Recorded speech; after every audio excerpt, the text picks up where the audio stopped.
இன்றைக்கி நம்ம வந்து ஒரு கீரை வடை பண்ணலாம். அந்த கீரை வடைக்காக நான் வந்து 1 கப்பு உளுத்தம்பருப்பு, 1 கப்பு கடலைப்பருப்பு ஊற வச்சுருக்கேன். 1 மணி நேரமாக ஊற வச்சு தண்ணியை வடி வச்சுருக்கேன். சின்ன வெங்காயம் ஒரு 20 வெங்காயம் அரிஞ்சு வச்சுருக்கேன்.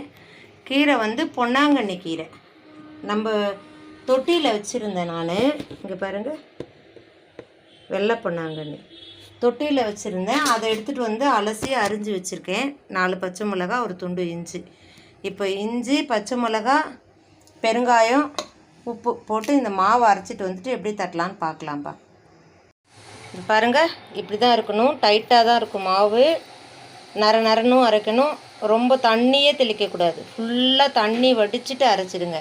ஏன்னா அந்த வெங்காயத்தில் இருக்க தண்ணி, அந்த கீரையில் இருக்க தண்ணி எல்லாம் விடும் நமக்கு. அப்போ சரியாக போயிடும். இதுக்கு தேவையான உப்பை போடுறேன்.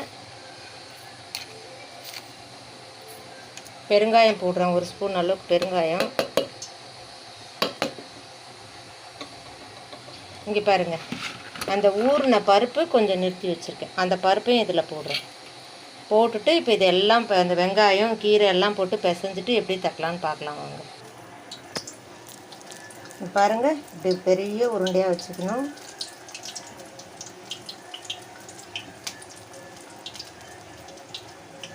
தட்டிட்டு ஒரு சின்ன ஓட்டை போட்டு எடுத்து போடணும். பார்த்தீங்களா, இது மாதிரி தான் சிம்மில் தான் வேக வைக்கணும். அப்போ தான் அந்த கீரையும் நல்லா வேகும். வடையும் வந்து முளன்னு ரொம்ப சூப்பராக இருக்கும்பா. ரொம்ப அருமையாக இருக்கும். சூப்பராக இருந்தது. வடை எல்லாம் சாப்பிட்டுட்ருக்காங்க.